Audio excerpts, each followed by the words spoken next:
ما چې دا ټپوکا چې د یار په کلي باندې راغلم لارو کوڅو ما ته خندل او زه جړېدم.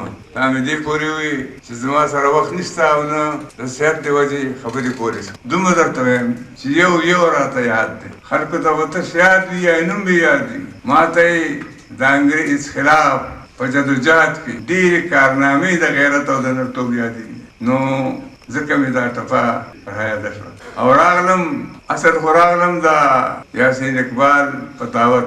لیکن ولې چې یاسین اقبال زما خوښ دی، ولې د ده خدمات مې خوښ دي، ولې چې هغه د هغه نورانو خدای خدمتګارو جرنیلانو صدرانو زه زیاته خبره نه کوم خو د سبزو هغې نه مخکې د پښتنو د غیرت او ننګ ګرم مرکز ګرمه مورچه رزړ دي او د رزړو ډېر تورزن او زړور ملګري زه پیژنم. جیل نه یې پیژنم، ما وي پکټینګونو نه یې پیژنم او په کابل کې چې را سره یو سل او یا کسان هغې کې اکثر مشران کمانډران ستاسو بچي وو، تاسو کې به ناست وي. هغه نرتوب هغه کیسې تاسو ته نه معلوم، زه به یې لیکم په ټول مې نه. که د چا بیا هر خدای خفه کېږي به دې چاړه چوي زر دې وچوي هغه به زه لیکم چې موږ څه کړي دي. خفه کېږي به څوک ګوره په دې پوه نه شئ چې سوچه به پښتون به پرې نه خفه کېږي.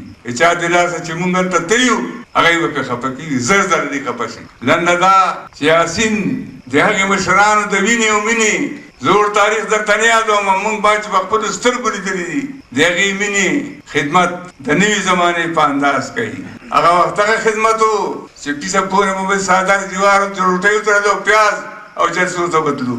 او نن هغه وخت دی چې په دنیا کې به د دنیا د اوچتو قومونو سره سترګې برابر کوو او د قوم خدمت به کوو. دا یاسین دغه کار کوي، دا ملګري چې روسي دا دغه کار ملګري دي. د سره چې لومبۍ خبرې ما وکړي هغه ټولې خبرې په ذهن کې پرتې وي. کوم چې باچا خان په ناجوړه ځان په کابل کې به پروت و، اوړېدو به او کورې به ماته وې سکرټري کېنه چې خبرې درته. او ولي خان زما ملګری زما یار زما رهبر ولي خان هغه ما به چې کومې خبرې کولې چې خدای څه به کېږي خبره وکړم نه.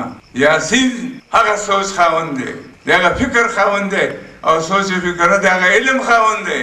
هغه رڼا د ورسره چې په هغه لار باندې نظر یې لګي. نو ځکه راغلم. خو غټه خبره دا هم وه چې ما وي خدای خبر ناجوړه یم کټې را پاسولی یم. اوس نن ما وي چې ژوند دوی یا ونی ورشه هغه لارې کوڅې هغه خلک بیا وګوره. راغلم او دومره ساعت زه په خپل وزر کې نشم کېناستی، دا د کشر را سره شته. تر اوسه پورې تازه یم خو دارو مې هم پاتې دي او زړه مې درزار شروع کړه. نو دا ځکه خبرې ونه کې وکومه چې ستاسو نه اجازت غواړم.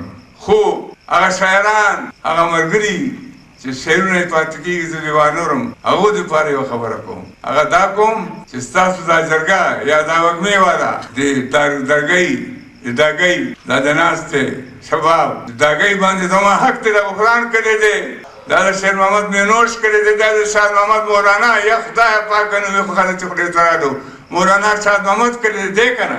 نو زما خواست دا دی چې یو مشاعره دې داسې جوړه کړي چې صرف ما ورته راوغواړي چې د دې علاقې د دې مشرانو غیرت خو مې لیدلی دی، د دې که ټولو کشرانو وړوکي ټولو کلام دلته که مشرانو ته یوه موقع ورکړه چې ټولو کلام واورو. دویمه خبره دا کوم چې هر څه مونږ ولیکل 2 کتابونه مې اوس هم چاپ دي، هر څه شعرونه پکې شته، یو شی پاتې دی. عزیزانو که زه تاسو ته یا ووایم چې جرنیل سالار دغه شمالي څه شی و چې ستاسو یار حسین فلانی څه شی و شوي والا سو داګۍ والا سو یار حسین سو د تاسو تاسو نمونه اورئ نور د غیرت پته نشته. هغه تاریخ ما ته چې معلوم دی هغه لیکل غواړم، یو نه پرېږدم. په افغانستان کې چې ما سره ستاسو د خلکو د دې علاقې بچو کوم خدمت کړی دی، خدمت نه فلحال نه وایم چې څه یې کړي دي هغه تاسو ته دا ټول لیکل غواړم خو ګرځېدی نه شم. دا ارمان کوم یو خواست تاسو نه کوم چې څوک دلته زما دا خبره اورئ هغه یې کم از کم د خپل پلار تره یا نیکه یا چې څوک پېژني د هغې نومونه دې ما ته راولیکي. نور ما ته یادېږي دلته هغه سکرټري صاحب مولوي خان عالم مې ولیدو ما ته هر سره یاد شول، دا نوم هم رانه یادېږي کیسې نور هر سره یاد شول. نو یو مهرباني به وکړئ هغه ما ته راولیږئ چې په هغې په یاد باندې دا خپل دغه مقرر کړم. د دې الفاظو سره خفه کېږئ مه. ستاسو په تندو ته چې ګورم نو ستړی مې مه، ناجوړه مې مه، او اوس به بلډ پرېشر مې څومره ښه دی، لیکن که اجازت راکړئ زه به لاړ شم او تاسو به خفه کېږئ نه. دا مشاعره به جاري وساتئ. کېدای شي زه هلته اورم.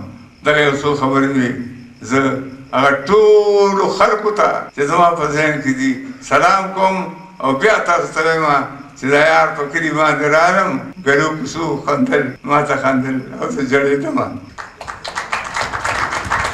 ولې جړېدم؟ هغوی ولې خندل؟ هغوی ځکه خندل چې زه یې ولیدم. هغوی زما ایمان یو او ما ولې جړل چې هغوی نشته، او د هغوی برکت خدای په کشرانو واچوي. نو سلام علیکم.